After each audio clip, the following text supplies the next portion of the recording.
When you're a child, you're learning about yourself and the world around you every single day.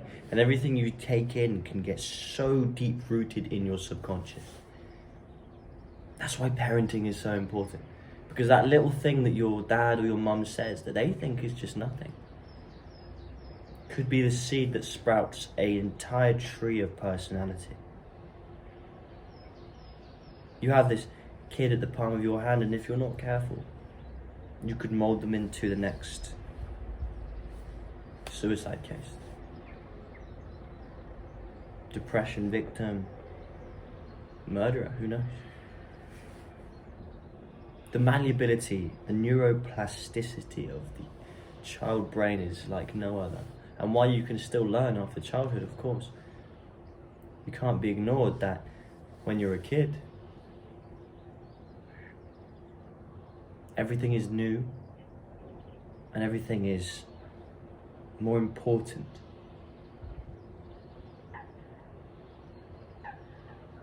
But Chief, just because it's deep rooted in you doesn't mean it's permanent. Just because something is deep rooted doesn't mean it can't be unrooted, derooted, if you will. Just means it's harder to get that shit out, but we have tools for that. But first we need to understand how your parents and subsequently your experiences when you were a child have formed your personality and your insecurities. I'll give you an example for me. I have massive only child syndrome. Not that I actually disliked it, I do like my own company because of that.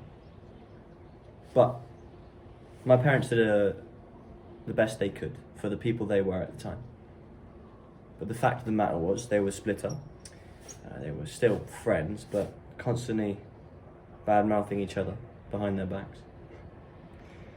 My dad was not emotionally mature enough to have me at the time. My mum was not available as much as she should have been, but that wasn't her fault. She had to work.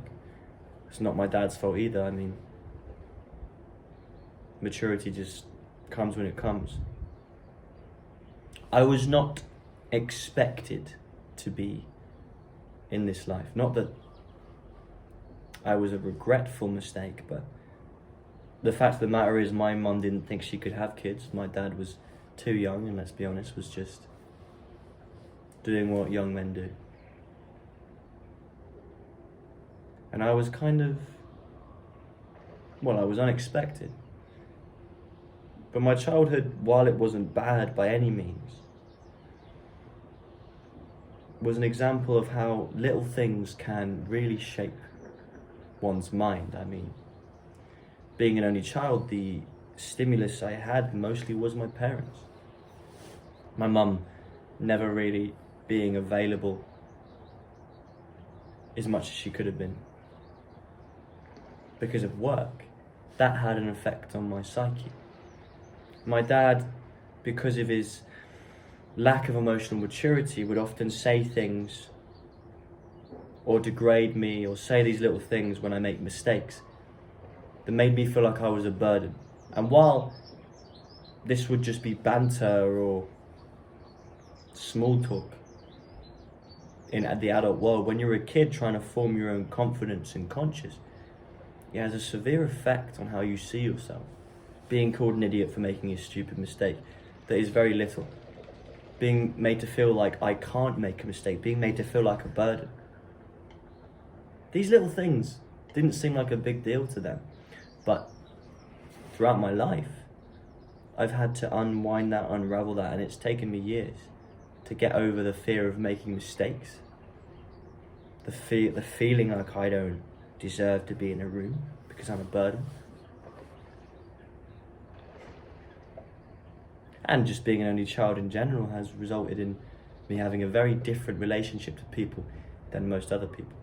Now, I'm not here whinging on the internet. I'm very grateful for my set of experiences in life. I think I'm very happy and respected of how I see myself. But it's important to know why you are the way you are so you can unravel it.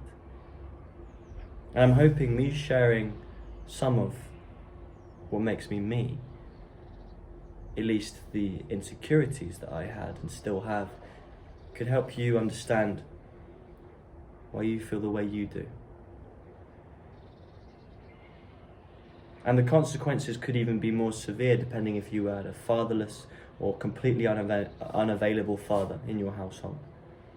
Even abuse, that's obvious that's going to have an impact, but sometimes if it's not extreme like that, you don't realise the little things that can have an impact on your brain. And it's more than just parents, it's childhood as well. I was still quite a confident kid up to a certain point. I had a dip in secondary school. I never really felt like I fit in secondary school. My, I guess, alternative personality. I didn't fit in with the rejects, didn't feel like I didn't fit in with the middle kids, I didn't fit in with the popular kids, I just sort of floated. But never really felt like I had a connection. And that did something to me. It made me feel very alone. I felt like I had to be a lone wolf because of that. And there's positives and negatives to that. I despised the way people acted at school. I thought they all acted the same, this weird zeitgeist of trying to fit in, which is just what kids do. But you're kind of forced to look at it in an analytical sense when you're not a part of it, because you don't feel a part of it. I rarely had anyone in school. No, I didn't have anyone in school that I felt like I could go to in my problems. The friend group that I ended up staying mostly in was very toxic, very negative. I didn't really feel like I found my people till around college, and actually till around uni, because college, even by then the damage had already been done. And I was too young at the time to start unwinding it or looking into why.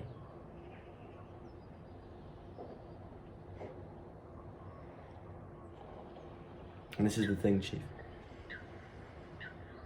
Little things can stem branches, trees of personality that can take ages to undo, but you can undo them. And it starts by realizing why they're there, questioning it, knowing that just because you've believed it for so long doesn't make it true. Because belief is just that. It's believing in something which suggests that it's not real. To believe is to choose.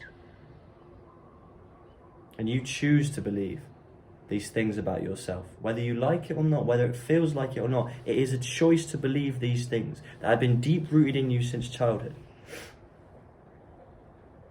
But you can unchoose. You can choose to believe other things. And how do we do that? Well, we need new associations with ourselves. And it's going to be difficult. Because unlike these little things said in childhood, to create new beliefs in the adult world, we need proof. We need real life proof, because words aren't going to be enough. You can start by manifesting in the mirror and saying things to yourself, but it comes with action. How I redefined how I see myself, how I believe myself to be, is a combination of things.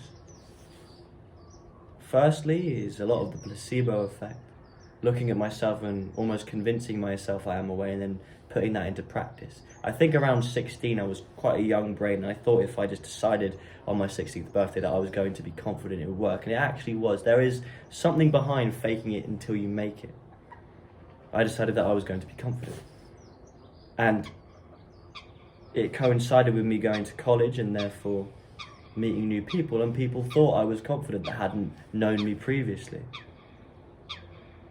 which only helped with this new personality. Then we have real life proof. So people thinking you're confident, but what makes you feel confident? Let's say your parents thought they've been calling you lazy all your life. Prove them wrong. Say, fuck that, I'm not lazy and I'm going to prove that. Go to the gym. Do something that you consider hard work, discipline, working out, working on a business. I know I'm not fucking lazy because for years I've been working out, putting my energy into something. I've proven to myself I have a fire within, wherever it stems from whatever reason. By doing this, by going to the gym, by hustling. I know I'm a hustler and I've proven that to myself. So no matter what stupid shit's in my brain from when I'm a kid, I know a lot of it's not true. I never think I'm lazy. You have a problem socially, well guess what, Chief? Social skills are something you can learn too. It's not something you just have. There are countless books on how to be social. And if you're scared to do it, there's countless books on fear too. You can study how to improve yourself in every sector. And then when you start improving yourself and you start seeing the results, you realize that you're still malleable, you're still neuroplastic enough. Step 1 is to understand the reason why you have these insecurities. Step 2 is to do something about it. And in between those steps is realizing that you can change, because of course you can. You have to believe, and then that belief needs to come with action.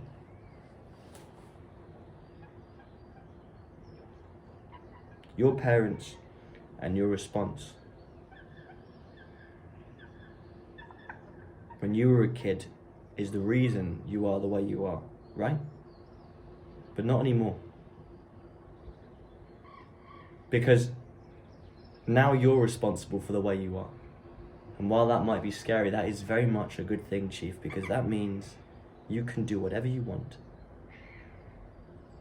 So now that you're in control, make yourself something brilliant. Make yourself someone who stands by these 4 words. Say less, do more.